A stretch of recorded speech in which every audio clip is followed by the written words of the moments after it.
Now, this next young lady, Toussé handed the baton to. She ran shop for the Hudson River Poets for quite some time. And then she handed it to me. We did a feature with her. My God, with Neil Alexander, Mona Toscano, we rocked the room. And if you don't believe it, go find the link. She's incredibly coiffed and dressed. But the poise of her words, which were coiffed and dressed as well, with another brilliant musician, Neil Alexander, those who witnessed it in person took our breath away. It gives me deep, deep honor and thrill and great satisfaction to call myself a poet, to be amongst a poetess such as herself, Mona Toscano.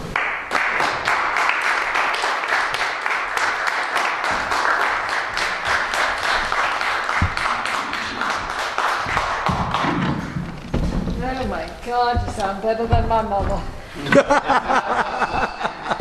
Spoken like a true sibling.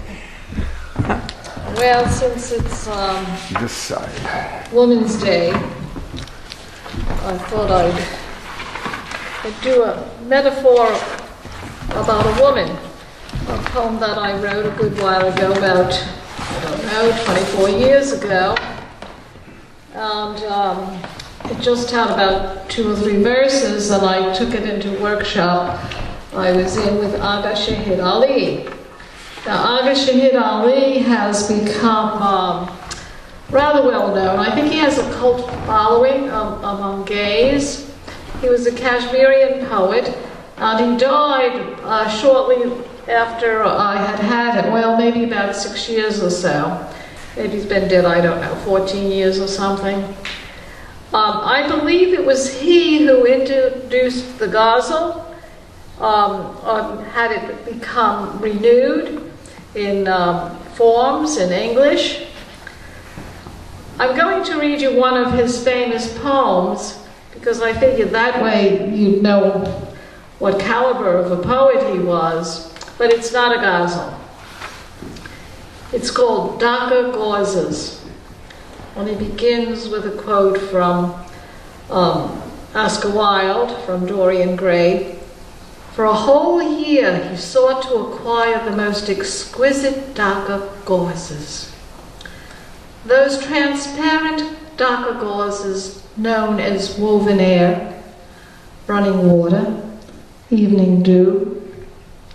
A dead art now, dead over 100 years. No one now knows, my grandmother says, what it was to wear or to touch it, to touch that cloth. She wore it once in an heirloom sari from her mother's dowry, proved genuine when it was pulled all 6 yards through a ring.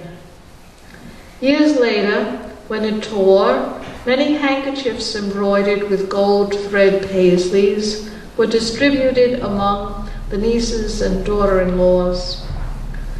Those too now lost. In history we learned the hands of weavers were amputated, the looms of Bengal silenced, and the cotton shipped raw by the British to England. History of little use to her. My grandmother just says how the Muslims of today seem so coarse, and that only in autumn, should one wake up at dawn to pray, can one feel the same texture again.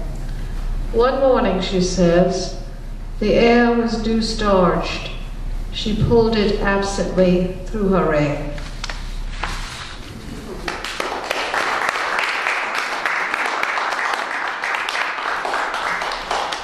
Well, when I brought the poem to the workshop, he said, oh, it needs some meat, do some research, and so I did, and you'll see that, and then I go back to a more personal saying. Anyway, it begins.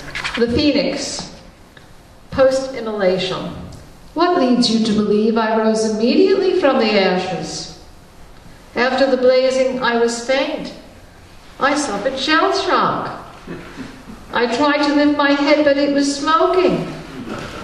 When I tried to make a peep, I was all choked up inside. My eyes blinked, not in disbelief, but in reflex action. Before I shook the cinders off, I meditated a minute or 3. I listened to the song of inner silence. Anon, I blinked again. I hummed along with an internal melody that sang my reincarnate life. I could chirp once more. Quietly I unfurled my singed wings, feather by feather. My Tao continued to ember. Then, in a cosmic instant, I alighted. My wake was a stellar delight. It lit a starry trail of evolutionary hypotheses. To this very day, my symbology soars. My every myth is fact. Her story. Hesiod, the foremost Greek poet, claimed, my recovery was quick, a lunar month to be exact. History doesn't say whether he calculated from his foremother's matrix calendar or his father's less than 13-month classic annual cycle. Egyptian law saw extenuating circumstances. To the quill, they counted complete production took 2,589 years and 17 days. Admittedly, I caused some cultures to consider time important. The Etruscans spoke to my leaving a smoldering lake of fire. Well, I know when I asked why me, I was not angry. The Chinese claimed otherwise. They said it was rage, fiery rage at being a woman that set me aflame. Given that there was intensity to my labor, for what it was worth, they devised I had to be a woman. They color-coded my anguish, womb red to golden ash afterbirth. In the beauty of my blazing, I gave the sun the idea to burn eternally. Lightning opted for a flash stint. On uplift, I burst into song. I gave my trill to the nightingale as a gift.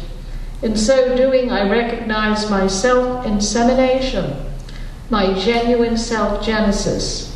Yes, I was my own genetrix. I became one complete bird alone, one, holy one. Anti-immolation.